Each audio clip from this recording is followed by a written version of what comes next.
The security of Arizona's southern border has long been and often been a bitter debate centered around how illegal immigrants and smugglers sneak into the country by the thousands. Tonight, we head off to a place just north of the border. It's named after one of Arizona's most renowned senators, Barry Goldwater. Linda Williams has a look at what some say is a great travesty that is putting the U.S. in danger. The wild blue yonder over Arizona is ideal for this kind of Air Force activity.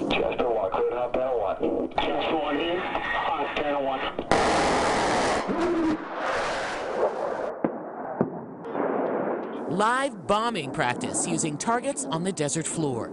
It's a daily occurrence for A-10 and F-16 pilots at the Barry Goldwater range south of the valley. The greater challenge of this sprawling, vast area may lie on the ground. Over 1 million acres of Sonoran desert. It's very hard to control access to 1 million acres. It's not all fenced, as you might think.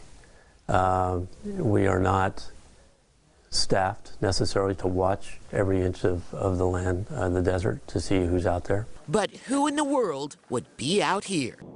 People coming into the United States illegally are out here. Both human and drug smugglers use the Goldwater Range as a path deeper into the country. From the Mexico border, they head north to Interstate 8. We don't want to see them there. We don't want to see them get hurt because of the business that we're doing. Chris Buchanan is the director of the 56th Fighter Range office at Luke Air Force Base. It oversees the Barry Goldwater Range. The posted signs outside the range warn people in simple language and pictures what they may encounter if they keep going. You're in a dangerous spot. You're walking into a bombing range. There is no water. There's a lot of snakes. And here's how far you need to get to Interstate 8, for example. Still, they come. An illegal border crosser or smuggler can throw a wrench into operations at the range.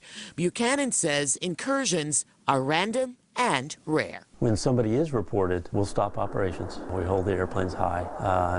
They can still use the airspace, they just can't continue weapons employment, so they can't drop bombs. Some are critical not only of the fact that thousands are illegally coming into the country, but that they use a federal government installation as a pathway. These should be secure installations. Here's a bombing range that's used by our military, right, for their target and proficiency practice, and they have to stop operations because there's illegals or there's smugglers coming through and they have to clear it. Pinal County Sheriff Babu, not the only person expressing frustration.